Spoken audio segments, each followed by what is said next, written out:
Le pagué 6 años de estudios de medicina, y la noche de su graduación me dijo, no me casaré con una camarera. Guardo 50 horas de grabaciones en mi teléfono. Palabras que podrían destruir una carrera o salvar a personas que nunca supieron mi nombre. Y esta noche, tú decides, si fueras yo, ¿guardarías silencio o encenderías la luz de la verdad? Soy Marina, tengo 26 años. Estudié artes culinarias, soñando con abrir una pequeña cocina donde el aroma de la albahaca y la mantequilla se fundiera como una promesa. Pero los sueños tienen cifras concretas: matrícula, alquiler, utensilios de cocina. Y el amor también: facturas de libros de medicina, tan gruesas como una pared, análisis de laboratorio, todos esos turnos de noche que la gente cree que son peldaños hacia el futuro. El día que conocí a Lucas en mi primer año de medicina, pensé que había encontrado a alguien que sabía lo que quería. A los 19, creía que el amor podía mover montañas. Poco sabía que, en realidad, las montañas también podían sepultar a una persona. Nos enamoramos tan rápido que apenas comprendí cómo había cambiado. Solo unos años, dijo, con una sonrisa tenue y delicada. Cuando me gradúe, cuidaré de ti. Somos un equipo. Le creí. Mes tras mes, trabajé de camarera, contando cada propina como un latido. Más rápido cuando el restaurante estaba lleno, más lento cuando la lluvia caía sobre las sillas de la terraza. Abandoné la escuela de cocina en mi tercer semestre. Vendí el anillo de mi abuela a un fino círculo de oro, con la superficie ligeramente rayada, como un recuerdo para pagar una cuota de prácticas irreversible. Me decía a mí misma que el sacrificio tenía la forma del amor. No sabía que a veces el sacrificio era la sombra de la ceguera. Poco a poco, las grietas aparecieron como fisuras en el cristal, sin ruido, solo un ligero roce en el punto justo para quebrarse. La primera vez que oí a Lucas comentar sobre un camarero, probablemente ni siquiera terminó la secundaria. Lo dijo con la naturalidad de un conocido que está en otro escalón. La segunda vez habló de un paciente anciano que vino al hospital solo para hablar. Sentí como las olas en mi cuerpo se retiraban, revelando la arena seca de una verdad invisible. Se estaba alejando de lo que yo había amado. No la profesión de la medicina, sino la compasión humana. ¿Sabes lo que se siente cuando te llaman con un título despectivo en lugar de por tu nombre? Mi novia es camarera. Se presentó en una comida con colegas, como si fuera algo que se pudiera decir con una sonrisa forzada. No era orgullo, sino una tolerancia hacia los demás. Me quedé allí. Mi vestido azul de repente parecía barato entre los trajes impecables. Me dije, bueno, estoy cansada, todos los médicos están cansados. Pero estar cansada no es motivo para menospreciar a los demás. La noche de la graduación. El salón de banquetes resplandecía como de día. Flores blancas adornaban un mantel azul oscuro, y el suave tintineo de las copas resonaba. Había intentado que esa noche fuera el inicio de una nueva vida, de nuestra vida. Pero, en plena cena, las palabras se filtraron como reactivos. Necesita a alguien de su misma clase. Los médicos deberían tener parejas que comprendan su sociedad. Vi cómo la mirada de Lucas vacilaba, para luego quedarse inmóvil en un lugar que ya no me correspondía. Mi orgullo, pedazo a pedazo, se desmoronó como confeti, aunque nadie aplaudió. Al levantar mi copa, mi voz sonó extrañamente tranquila, como si ya no perteneciera a este cuerpo. Un brindis por el doctor Lucas, que se graduó gracias a su propio esfuerzo y recursos. Lo miré fijamente a los ojos. La cuenta de esta noche está pagada. Considéralo un regalo de graduación, de esos recursos. Nadie dijo nada más. Dejé mi copa, tomé mi vieja cartera y me alejé. No lloré. A veces, el dolor no necesita lágrimas, solo necesita que se abra una puerta y abandones el lugar que una vez llamaste hogar. De vuelta en el apartamento a oscuras, me senté en el suelo de la cocina. El teléfono seguía cargando, la aplicación de grabación esperando como un testigo incansable. Durante los últimos meses, a veces por alguna razón extraña, lo dejé grabar. Las noches en que se reía levemente al hablar de la madre débil, del hombre que exageraba por su enfermedad crónica, de los casos en los que los médicos tienen que ser fríos para ser efectivos. Lo escuché de nuevo, cada fragmento clavándose en mi corazón como un pequeño cuchillo. No conté el tiempo en minutos, sino en las veces que quise apagarlo y volverlo a encender. Nunca quise destruir a nadie. Solo quería saber si alguien veía lo que yo veía. La indiferencia no es un abrigo protector, sino una flecha dirigida a los más débiles. Dicen que el amor requiere paciencia. Pero la paciencia es distinta del silencio. Empecé a preguntarme, si guardaba silencio, ¿quién hablaría por la mujer que había perdido a su hijo? ¿Quién hablaría por el anciano que acudía al hospital más por soledad que por dolor de espalda? Y si hablaba, ¿qué perdería? ¿Mi honor, mi privacidad y una parte de mi vida a la que ya había apostado? De un lado estaba una relación de 6 años, del otro, personas a las que jamás había conocido. La balanza no estaba equilibrada, pero por eso mismo requería una decisión. A partir de aquí, la historia ya no trata de una camarera humillada, sino de una persona que se debate entre dos opciones: proteger la privacidad de quien la traicionó o defender la dignidad de los indefensos ante la frialdad de los instruidos. Lo amargo es que, elija lo que elija, lo que pierdo soy yo misma. Los años, los recuerdos, un futuro que pudo haber sido distinto. Si alguna vez has amado tanto que vendiste los recuerdos de tu familia para cumplir una promesa, lo entenderás. La traición no llega de un día para otro, crece con las palabras. Te plantea una sola pregunta: ¿sigues siendo tú mismo o te has convertido en una sombra en la historia de otra persona? Quería creer que con un poco más de tiempo, él cambiaría, pero el tiempo solo revela el color de la verdad. Esa noche, toqué con el dedo el símbolo de la ola en la pantalla. Por un instante, me vi a mí misma. Una joven, con los ojos oscuros por los largos turnos, las manos callosas de tanto cargar cosas, un corazón aferrado a la dignidad. Comprendí. Esto ya no se trataba de nosotros, sino de una prueba para ver si tenía el valor de volver a ser yo. Y si toda historia necesita una promesa para empezar, la mía es esta: lo contaré todo, sin adornos, sin halagos. Contaré las cifras exactas de los sacrificios, el dolor concreto del desprecio y la decisión de una mujer de salir de las sombras. Porque a veces, lo único que tenemos para contrarrestar la arrogancia es la verdad. Sin aspavientos, sin dramas, solo la verdad, firme e imponente. ¿Estás listo para acompañarme al lugar donde todo comenzó, donde un sueño fue empeñado por una promesa? Porque antes de poder abrir la puerta a la justicia, debemos volver al precio del amor. Cada centavo, cada noche, cada recuerdo vendido. Y así continúa la historia. El precio del sacrificio. En los años siguientes, medí el tiempo no por estaciones, sino por facturas.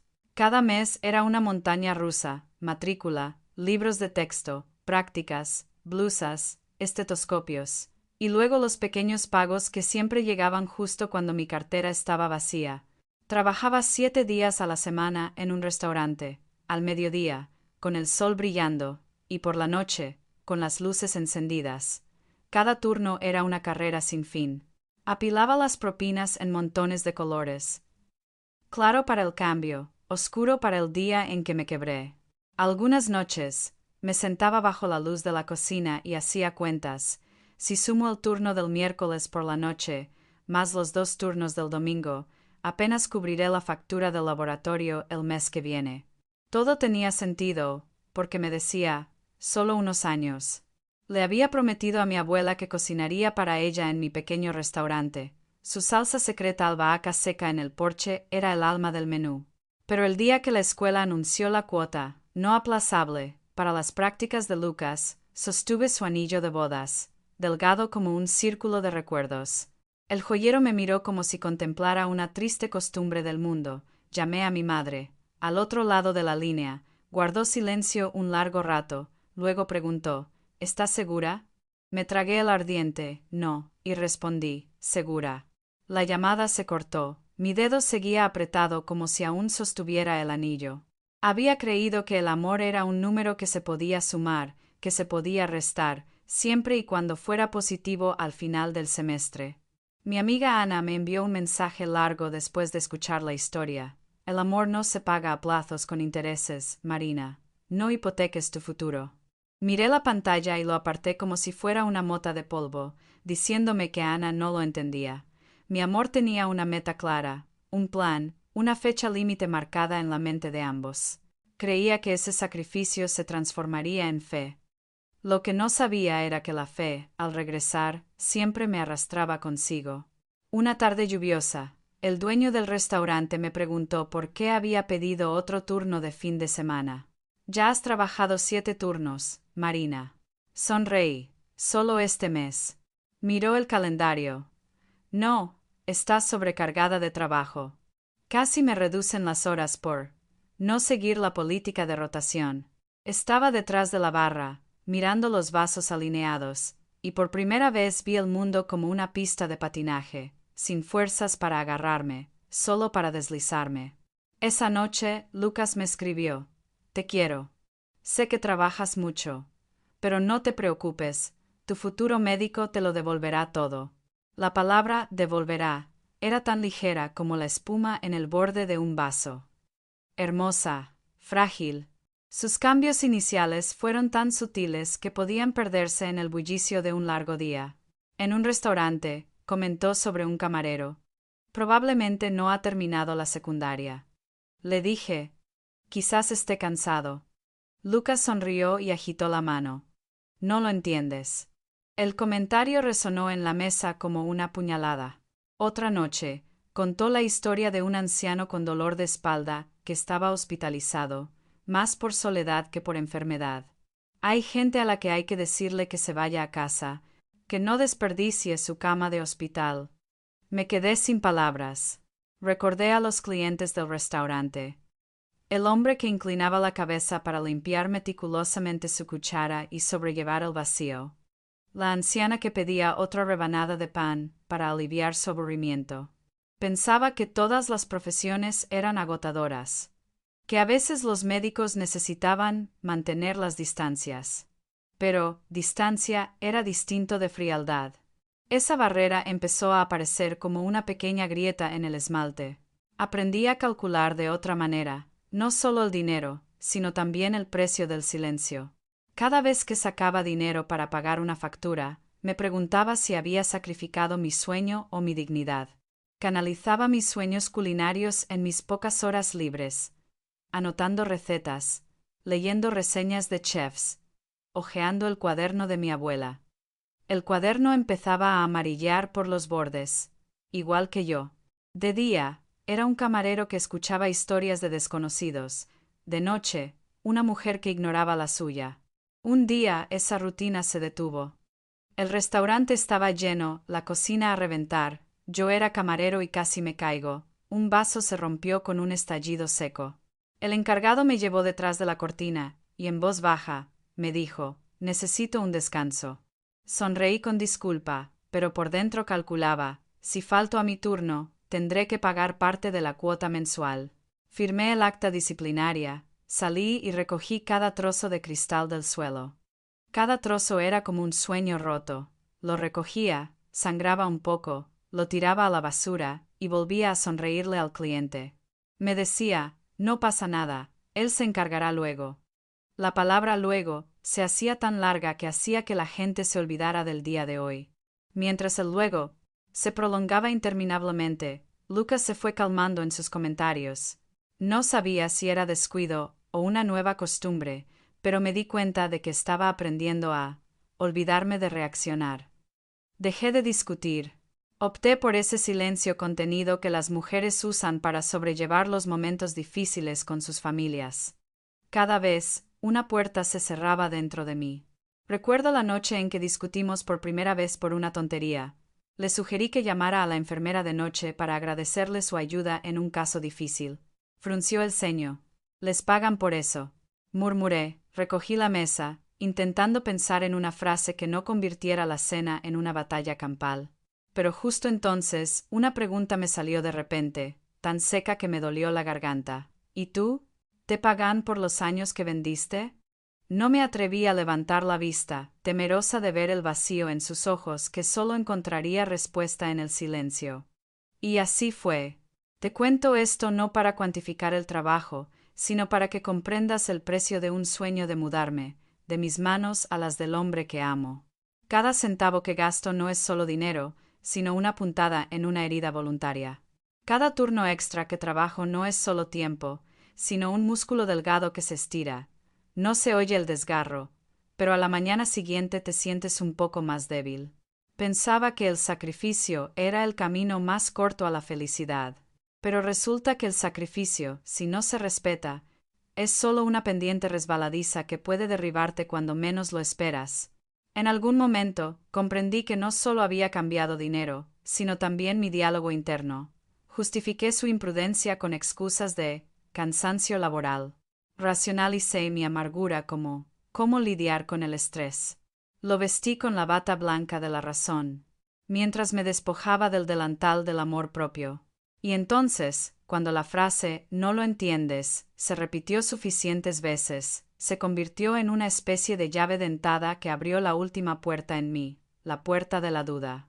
Ese día, al cambiar de turno y marcharme, miré el cielo nocturno como un gran espejo.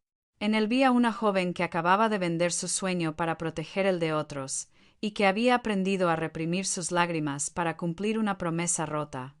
Comprendí que el sacrificio no genera automáticamente gratitud. Entre el sacrificio y la gratitud yace toda una cultura de respeto. Sin ella, todos los esfuerzos serían como piedras atadas a los pies de quien se sacrificó. Quiero que vean la imagen antes de continuar. Las grietas ya estaban ahí antes del brindis, y se hicieron más grandes con cada silencio que guardé. Y de ese silencio surgió una nueva necesidad, la necesidad de pruebas. Porque a veces, la verdad no se sostiene sin el apoyo de las pruebas.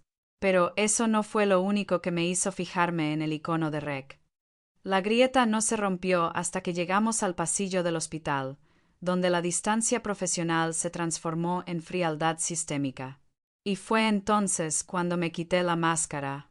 Los pasillos del hospital olían a antiséptico y reinaba un silencio sepulcral, el silencio de quienes se tragan lo indecible. Entré no como paciente, sino como una sombra que se extendía junto a la vida de Lucas.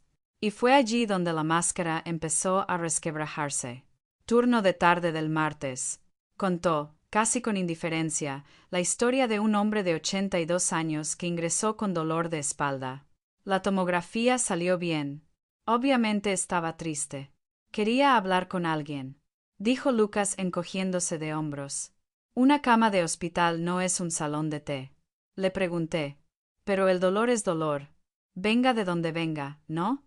Alzó las cejas. No entiendo el sistema de detección.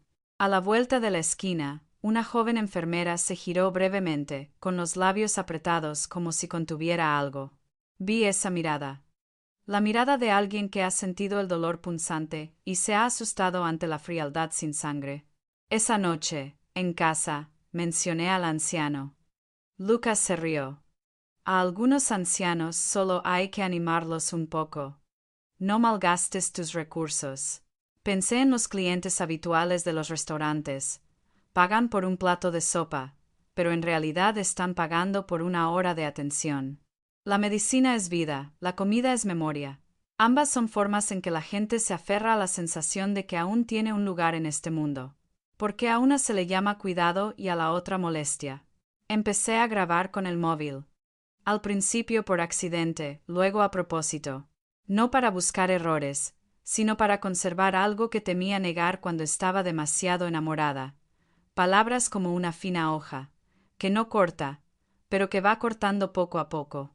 Turno de noche del jueves. Un fragmento de conversación entre los enfermeros resonó en la voz de Lucas. Los pacientes acaban de enterarse de que tienen diabetes y lloran desconsoladamente. Solo necesitan insulina y disciplina. Contuvo la respiración. ¿Puede la disciplina reemplazar el miedo? La salud es más que un simple número. Es la sensación de que tu vida ha cambiado de rumbo sin tu consentimiento. Entonces llegó la historia que me destrozó. La madre perdió a su hijo. La contó como un frío informe periodístico. No pudo soportarlo, se suicidó. Era demasiado débil. Guardé silencio. ¿Sabes cuánto dolor supone eso? Lucas me miró lentamente, como si me estuviera dando una lección. Algunas personas lo superan. Otras no. La medicina no puede reformar la estructura emocional. Quise decirle, la medicina quizá no devuelva el alma, pero los médicos pueden evitar que la sigan destrozando. La diferencia entre mantener la distancia y desprecio es como un vaso de graduación incorrecta, y ese vaso se coloca en los labios de los más débiles. Al día siguiente, en la cocina del restaurante, escuché las grabaciones. Su tono no era ni de ira ni de cansancio, era una calma aterradora, una calma que calificaba el dolor ajeno como drama innecesario, una calma que consideraba la compasión como un coste de oportunidad que debía eliminarse. Me pregunté si me había enamorado de una sombra de Lucas, el estudiante de medicina de primer año que me había hablado de su sueño de salvar vidas e ignorado que esa sombra se volvía más fría con cada turno. Una de las pocas tardes libres que tenía, me reuní con Ana en una pequeña cafetería de la esquina. Le conté sobre la grabación. Ana dejó su taza. ¿Conoces los riesgos? Asentí. Sí. Pero si te quedas, desapareceré. Me miró fijamente. Si esto fuera solo un romance, te diría que te fueras. Pero se trata de la seguridad de otras personas. Tienes que decidir qué quieres proteger. Respiré hondo. Las palabras, no lo entiendes, resonaban en mi cabeza como un martillo golpeando metal. Esa noche, Lucas llegó tarde a casa, con la camisa colgando suelta en una silla. Le pregunté, ¿fue difícil el día en el hospital? Normal. A veces desearía que los pacientes fueran menos emotivos. Fruncí el ceño. Si fueran menos emotivos, no necesitarían médicos. Me miró como si estuviera viendo una fórmula incorrecta en un examen. No entiendo. Me reí, pero mi risa sonó desafinada incluso para mí. La peor traición no es la traición a la carne, es la traición al significado de la profesión a la que me hizo sacrificar mi juventud. Leí el Código de Ética Médica. Las líneas eran tan áridas como las normas. Respetar la dignidad, comprender el trauma emocional, no humillar al paciente. Subrayé, no para dar lecciones a nadie, sino para recordarme a mí misma que no debía perder la cabeza. Cuando has amado a alguien durante demasiado tiempo, tu memoria, siempre justificándose, intenta borrar la huella. Necesitaba un punto de referencia externo. El sábado, en la sala de descanso del hospital, oí accidentalmente, y a propósito, a la enfermera susurrarle a su colega, después de que Lucas falleciera: no tenía suficiente frío para sostener un cuchillo, tenía suficiente frío para no ver a la gente. Fue como si se hubiera corrido un telón. Ya no pude defenderme. Algunos comentarios eran solo impresiones subjetivas. Otros eran señales de alarma de alguien que había presenciado un momento de sangre. Esa misma noche, tomé mi teléfono, abrí cada archivo y los nombré. Mamá débil Lucas. Anciano dolor de espalda chistes. Diabetes drama. Me horrorizó la calma con la que lo hice. La calma era como un dique después de la tormenta. Firme no porque fuera seguro, sino porque si se rompía, todo sería arrasado. Comprendí que se acercaba una decisión. No elegir también era una decisión. La de guardar silencio. Llamé a una amiga abogada. Me dijo sucintamente: las grabaciones privadas pueden ser objeto de demandas. Pero si puedes demostrar que el propósito era proteger a la comunidad y que existe un riesgo de que se repita, tienes justificación moral. Legalmente, será una batalla diferente. Le pregunté, ¿entonces dirán que arruiné la vida de una doctora? Hizo una pausa. ¿O acaso eres tú quien salvó a pacientes antes de que se convirtieran en víctimas de trastornos mentales? La historia de cada ciudad tiene mujeres que eligieron lo correcto y fueron incomprendidas antes de ser comprendidas. Asentí, le di las gracias y colgué. En mi interior, las dos palabras, correcto e incorrecto, ya no eran opuestas. Eran 2 pesos distintos sobre mis manos, y me vi obligada a inclinarme hacia un lado. El domingo, Lucas habló sobre la terapia familiar para la niña con cáncer. Los abuelos vinieron a pedirle a alguien que se hiciera responsable del suicidio de su hija, dijo. Nadie es responsable de los sentimientos de nadie. Lo miré fijamente durante un largo rato. Quizás fue el primer instante en que vi a una persona diferente en aquel rostro familiar. Un médico muy competente en la patogénesis de una enfermedad, pero que había pasado por alto lo más básico. El objetivo de todo tratamiento es la persona, no el número. Por la noche, me senté en el porche con el teléfono delante. Recordé las palabras de mi abuela. Un cuchillo afilado, usado correctamente, es una herramienta, usado incorrectamente, un arma. Lo mismo ocurre con el conocimiento. La medicina puede agudizar tu mente, pero si la punta del cuchillo apunta al corazón de alguien, ¿quién se atreverá a detener la herida para evitar que penetre más profundamente? Sabía que estaba cambiando.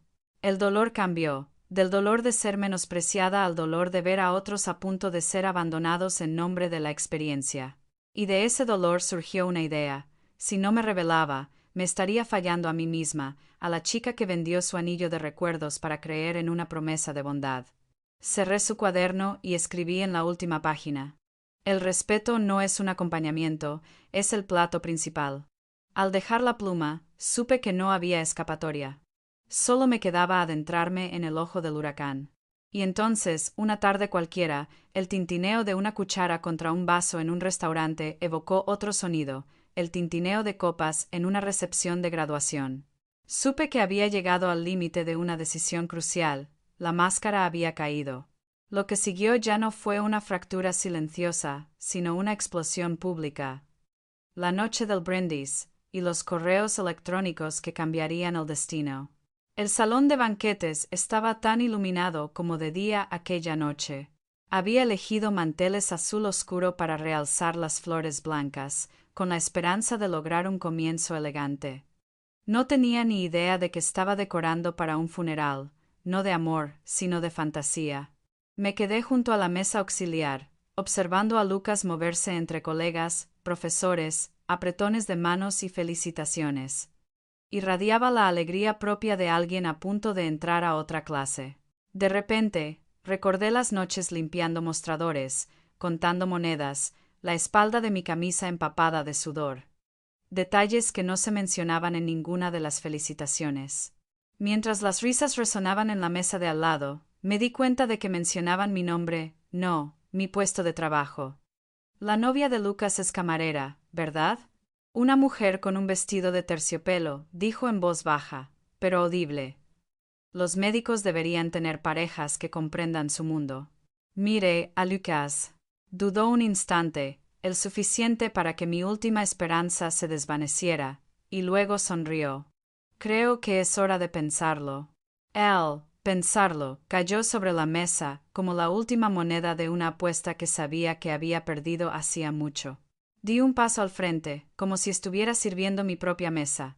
Si me disculpan, dije, tomando la copa que tenía delante.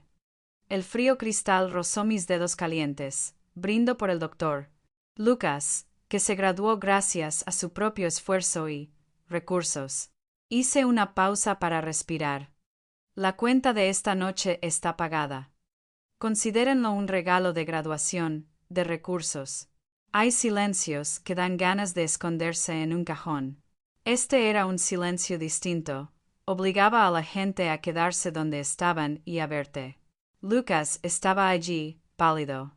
Dejé mi vaso, cogí mi vieja cartera, eché un vistazo a las flores que había elegido y me di la vuelta. En el momento en que abrí la puerta, oí el clic de una cámara, el leve zumbido de un móvil. Supe que mi vida estaba a punto de abandonar mi espacio privado. El viento nocturno me azotó la cara, y el perfume del salón de banquete se convirtió de repente en un aroma a despedida. Conduje a casa sumido en un torbellino de emociones, duda, resentimiento y una calma aterradora. El oscuro apartamento me recibió como una página en blanco. Dejé el bolso, abrí el portátil. Conecté el cargador del móvil y abrí la carpeta de grabaciones. Las ondas sonoras aparecieron como la gráfica de una larga enfermedad. desvaneciéndose, ascendiendo, pero sin desaparecer jamás. Me puse los auriculares. Un hombre de 82 años. Una cama de hospital, no un salón de té. Marco, 0 horas 17 minutos 32 segundos, tono burlón. La madre, débil, se suicidó porque no pudo soportar la realidad. Mark, Edge, Ketu Killens, voz crítica. Los pacientes diabéticos lloran como si el mundo se acabara, necesitan disciplina, nada de dramas. I'm not kind. Mark, 2 horas 41 minutos 55 segundos. Calma, paciencia fría. Creé una hoja de cálculo. Hora, contexto, citas, evaluación preliminar de posibles faltas éticas, riesgo de repetición. Al hacerlo, sentí como si me estuviera recomponiendo. Cada puntada rozaba la piel, pero era necesaria para evitar que la herida se agrandara. Escribí un pie de foto para cada párrafo, sin insultos, sin exageraciones, solo presentación. Creía que si la verdad no se sostenía por sí sola, todo el bombo publicitario era pura palabrería. Tenía miedo, claro, de que me tacharan de aguafiestas, de que me demandaran por invasión de la privacidad, de convertirme en la villana de la historia de otra persona. Pero lo que más temía era que otro día, en otro pasillo, otra persona vulnerable aprendiera que su dolor era demasiado dramático. Envié un correo electrónico al Consejo Médico Regional. Presento una serie de pruebas de la falta de respeto de un médico recién graduado hacia la dignidad del paciente. Objetivo: proteger al paciente y prevenir que se repita. Adjunto: fragmento de audio, contexto, hora y análisis ético. No usé mi nombre real. No porque quisiera ocultarme, sino porque necesitaba que la atención se centrara en lo importante, en las palabras y los hechos. Segundo correo electrónico a Recursos Humanos y al Consejo Directivo del Hospital, historial, evaluación de riesgos y solicitud de revisión interna. Breve, conciso y sin ningún tipo de resentimiento. El tercer correo electrónico fue el más difícil, dirigido a la familia de la madre fallecida. Me temblaba la mano al leer la primera línea. Mis más sentidas condolencias. No tengo derecho a aumentar su dolor, pero deseo compartirles un poco de la verdad. Si desean buscar justicia, esto es lo que puedo ofrecerles. Lo leí una y otra vez. Cada vez que lo leía, oía una voz que me reprochaba. ¿Quién te crees que eres para meterte? Me respondía mentalmente. Yo fui quien lo vio y decidí no apartar la mirada. Al pulsar enviar, miré el reloj. 3:41. El tiempo pareció detenerse en aquella pequeña habitación. Me quité los auriculares. Por un instante, creí oír el silencio de toda la ciudad. Un silencio que suscitaba una decisión que acababa de abandonar la esfera privada y entrar en la órbita de sistemas más amplios. Cerré el teléfono y apoyé la cabeza contra la fría pared. No sabía quién sería ante los ojos del mundo al día siguiente. Pero sabía, al menos, que ya no sería una sombra en la historia de otra persona. Temprano por la mañana, vibró mi teléfono. Un mensaje. Una cuenta anónima me envió un enlace, un breve video de la fiesta, yo brindando con una copa, un brindis sarcástico. Debajo del vídeo, los comentarios empezaron a brotar como malas hierbas. Algunos la elogiaban por ser valiente, otros la criticaban por ser una mujer rencorosa, y alguien preguntó, ¿por qué dijo recursos? Sabía que el asunto ya no dependía de mí, pero en ese momento me invadió una extraña sensación, alivio. La verdad, aunque malinterpretada, aún tenía una oportunidad de salir a la luz. Fui a trabajar como siempre. El gerente me miró de reojo, con ganas de preguntar algo, pero sin atreverse. Dejé el móvil en vibración. Alrededor del mediodía, sonó. No era un número desconocido. Hola. Somos del Consejo Médico. Hemos recibido la documentación. Hoy a las 9:12, el hospital confirmó la apertura de un expediente disciplinario. ¿Podría facilitarnos más información? Cerré los ojos un poco. De acuerdo. Colgué el teléfono y me quedé quieta un instante. Sabía que, a partir de ahí, la historia tomaría otro rumbo, las voces de los sistemas, las actas y las reuniones. También sabía que nadie asumiría las consecuencias de esta decisión por mí. Mala reputación, cansancio y la posibilidad de verme envuelta en un litigio. Pero, extrañamente, no sentí arrepentimiento. Me sentí despierta. Como si, por fin, hubiera abierto una ventana en una habitación húmeda y polvorienta que llevaba mucho tiempo cerrada. Por la tarde, un cliente pidió una ración extra de sopa. Sonrió. Cariño, la sopa de hoy está perfecta. Le dije que sí y de repente sentí un escozor en los ojos. En otros lugares, los correos electrónicos iban y venían sin parar. Aquí, un plato de sopa con el sabor justo podía reconfortar a alguien. Comprendí por qué no podía quedarme callada. Las personas necesitan ser tratadas como personas. En la cocina o en el hospital. En la mesa o en la cama del enfermo.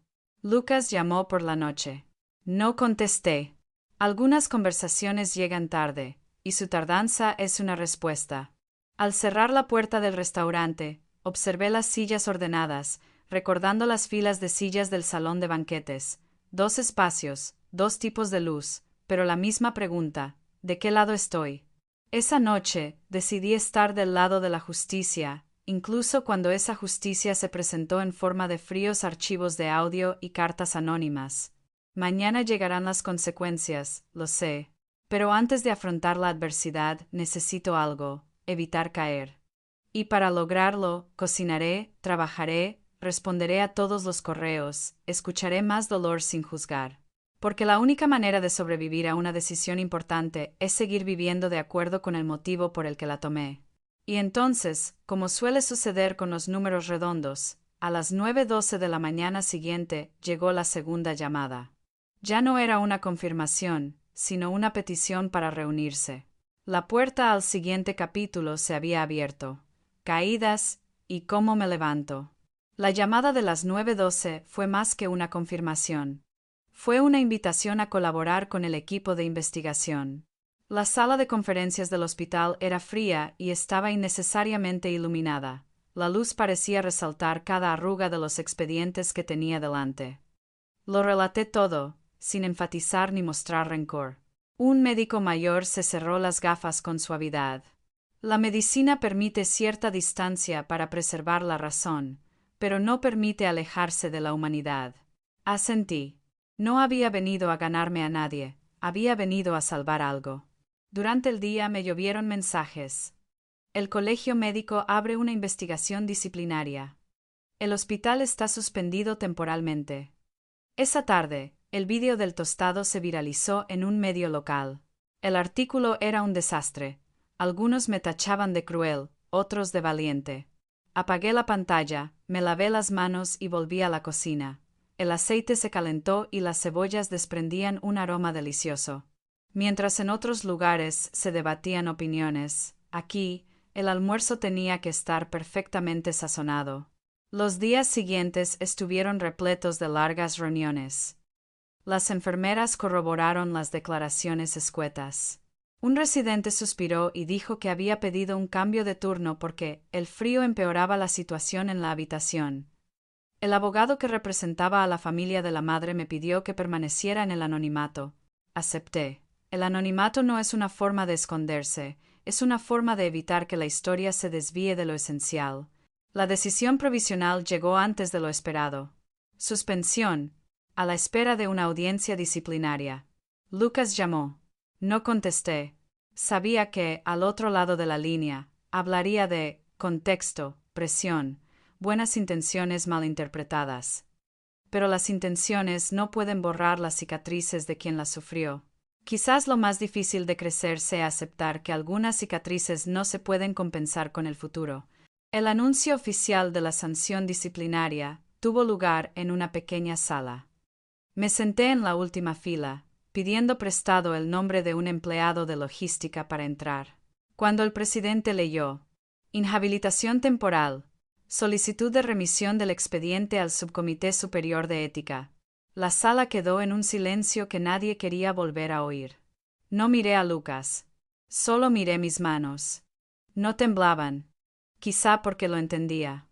La justicia no nos hace regodearnos, solo devuelve el verdadero peso a cada acción. Por esa misma época, otra parte de mi vida empezó a echar raíces. Caminaba por las calles antiguas, observando las casas de fachadas estrechas como páginas a medio escribir de un cuaderno. Conocí al dueño de un edificio, construido en los años 40. Paredes gruesas, puertas de madera, un pequeño patio con la luz matutina justa, filtrada por la ventana. Me dijo, casi en un susurro. Aquí había una librería, luego una cafetería. Ahora lleva mucho tiempo vacío y necesita a alguien que sepa, que le hable. Me reí. Creo que sé. Por el olor a albahaca y caldo de huesos. El contrato se firmó una mañana soleada. Le puse al restaurante el nombre de Spice Memory porque creo que cada plato es una forma de conectar con el pasado, de la manera más delicada posible. Contraté a Paula, una chef de 40 años, y a Miguel, un joven de 22, inteligente, que quería estudiar administración de restaurantes. Los tres acondicionamos la cocina como si fuera un nuevo comienzo. Un cajón para cuchillos aquí, un especiero allá, un rincón con plantas donde corría el aire. Dibujé el menú en papel como si fuera mi guía. Sándwich de salmón a la plancha con queso de hierbas. Sopa de tomate asado. Pasta fresca con aceite de ajo y chile y almendras tostadas. Un menú del día sencillo por 14,90 €, suficiente para el presupuesto y para quedar satisfecho. La primera semana pasó como un sueño. El foro estaba lleno, el primer comentario. Cálido y sincero. Pensé que me había librado. Pero siempre hay olas al otro lado. Al tercer día, el plato estrella salió mal. La tarta de queso llegó tarde. Paula forzó un cambio en la proporción de la nata. La salsa quedó aguada, y la parte superior de la tarta se desmoronó.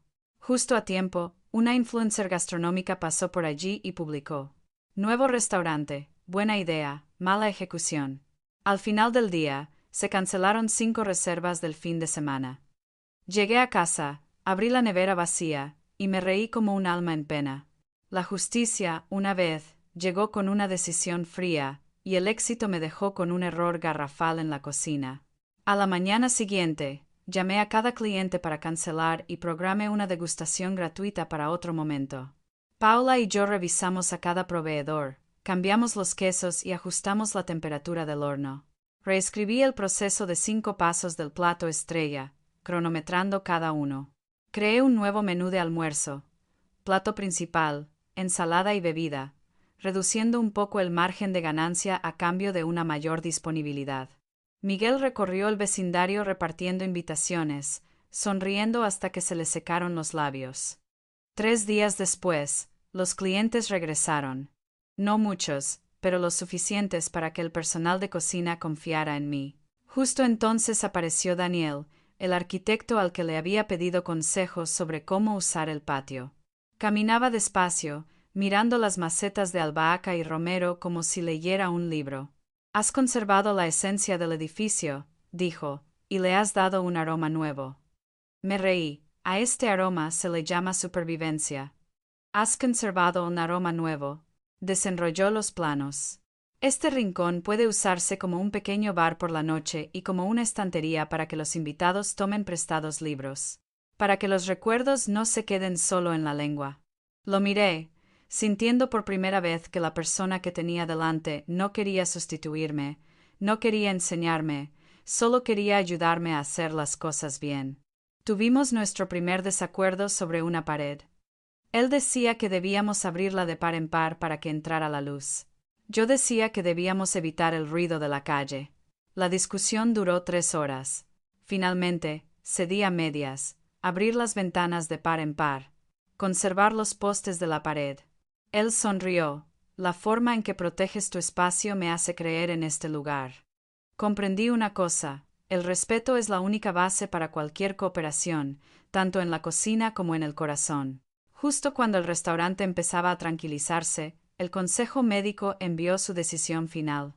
Abrí el correo en la cocina, con las manos aún impregnadas de olor a limón y ajo. Licencia médica revocada permanentemente. Recomendación de formación en ética para la unidad de formación. No celebré. Me quedé apoyada contra el refrigerador, con los ojos cerrados.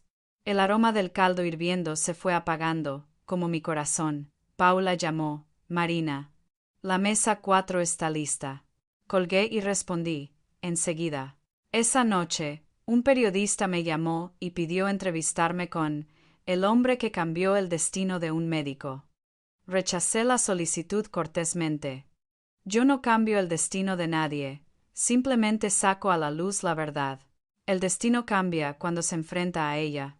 Durante las siguientes semanas, el lugar se estabilizó. La gente venía por la comida y se quedaba por la sensación de ser escuchada. Colgué una cajita junto al mostrador, beca para delantal.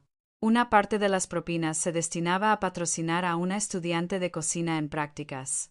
No podía devolverle el anillo, pero sí podía ofrecer otra oportunidad a los jóvenes. Una tarde, Daniel me enseñó los planos terminados de la ampliación, con los ojos brillantes como luces nuevas en la cocina. Adelante, le dije. Asintió. No era el asentimiento de un ganador, era el de dos personas aprendiendo a colocar el primer ladrillo correctamente. Sé que al otro lado de la calle, quienes se rieron de la tostada aquella noche quizás sigan riéndose. Ya no me importa. Porque ahora mismo, cuando le sirvo un plato de sopa a una anciana que viene con frecuencia y la oigo susurrar otra rebanada de pan, por favor, siento que mi vida vuelve a tener sentido. Cuidar de una persona sin juzgarla. Creí que la historia terminaba ahí. Se había hecho justicia, la cocina estaba caliente. El corazón había aprendido a calmarse de nuevo. Pero el destino tenía la costumbre de llamar a la puerta muy suavemente. Una tarde, cuando había pocos clientes, mientras limpiaba el mostrador, la puerta se abrió. Un hombre estaba de pie en el umbral, más delgado, con la mirada baja. Tardé un instante en reconocerlo. Lucas. Marina dijo en voz baja: No he venido a pedir nada a cambio. Dejé la toalla y escuché. Detrás de mí estaba la estufa caliente, ante mí, un viejo invierno que regresaba.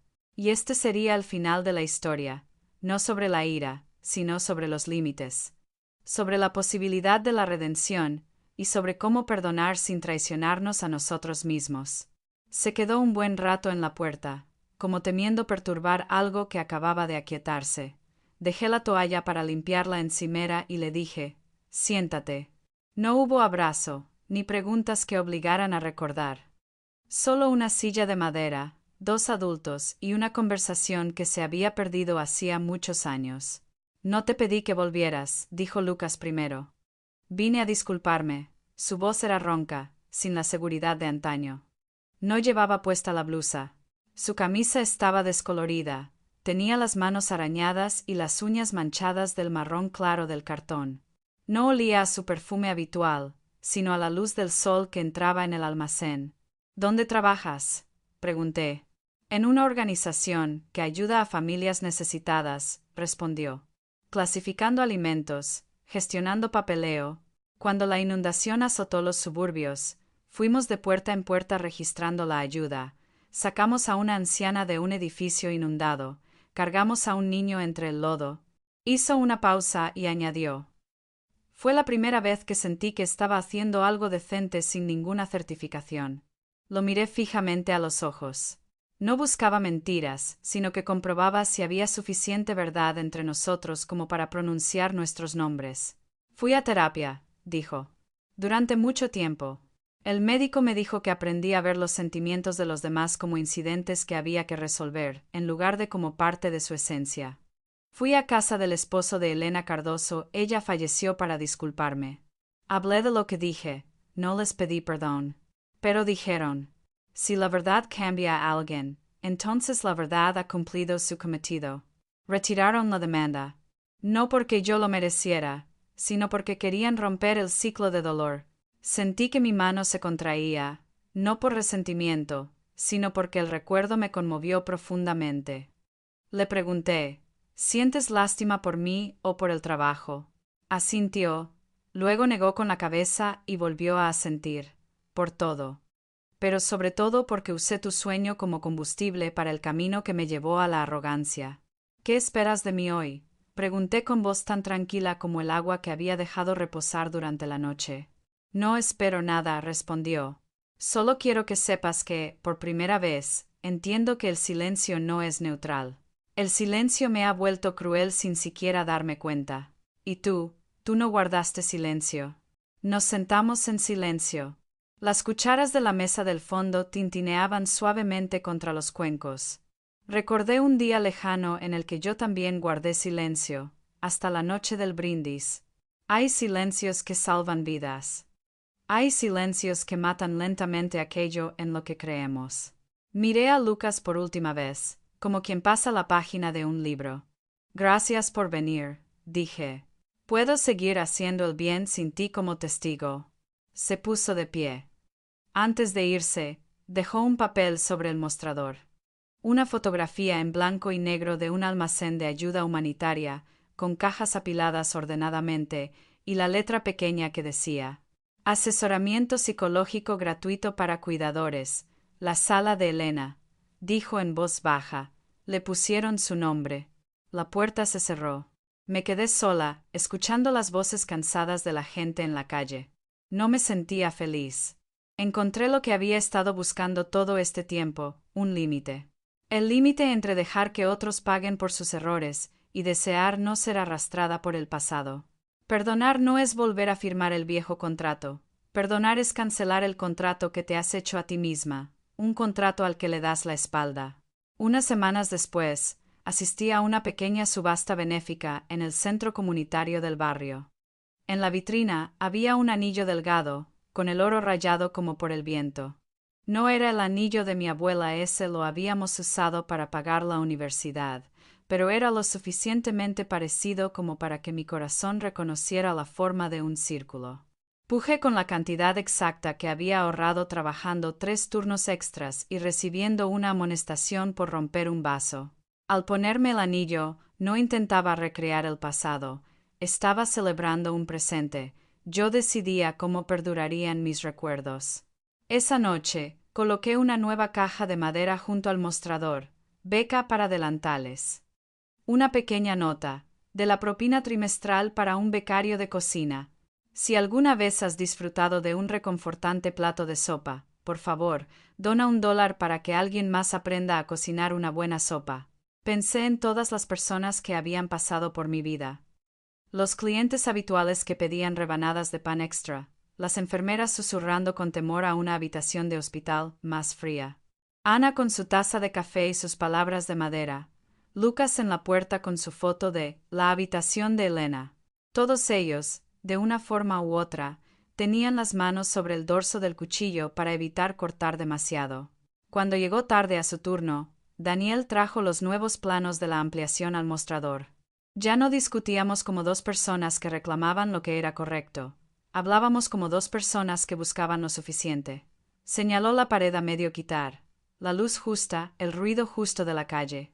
Como el límite que estableciste, sonreí. En la cocina, Paula gritó: «El número 7 encendido». Respondí, sintiendo que respiraba con más calma que nunca. Y aquí termina la historia, no para cerrarla, sino para abrir la tuya. Decidí alzar la voz. Aceptar el precio a pagar. La justicia tardó en llegar, insuficiente para compensar lo perdido, pero suficiente para enderezar el rumbo. Lucas encontró la manera de expiar su culpa, no con palabras, sino con acciones repetidas. Cargar cajas, rellenar formularios, escuchar historias que antes consideraba un drama. No volví con él.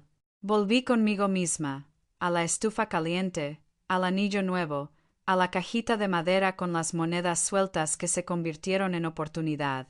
Todavía no entiendo la medicina en el sentido teórico, pero sí entiendo lo fundamental que todo tratamiento y toda comida requiere: dignidad. La gente no come para saciarse, sino para ser vista. La gente no va al hospital solo para estar sana, sino para no ser un número más. El único vínculo entre ambos es el respeto. Ahora es tu turno. Si estuvieras en su lugar, grabarías. Enviarías un correo electrónico. ¿Dónde trazas la línea entre la privacidad y la protección de los vulnerables? ¿Crees que un cambio real es posible, o la redención es solo otra forma de huir? Cuéntame en los comentarios. ¿Te quedarías callado o alzarías la voz? Si esta historia te conmueve, compártela con alguien que necesite valor para elegir. Y si quieres que siga contándola como esos pequeños tropiezos en la cocina me enseñaron a levantarme, como una mala crítica me hizo reescribir mi menú y reinventarme, suscríbete. En cuanto a mí, seguiré cocinando. Porque cada plato de sopa que sabe bien es un pequeño gesto más de amabilidad por parte del mundo. Y quién sabe, quizá una noche, muy pronto, entres aquí, pongas la mano sobre la caja de madera y sonrías. Dejad que la memoria de alguien aprenda el oficio. Asentiré, no porque haya convencido a nadie, sino porque, al final, nos hemos puesto del lado de la humanidad,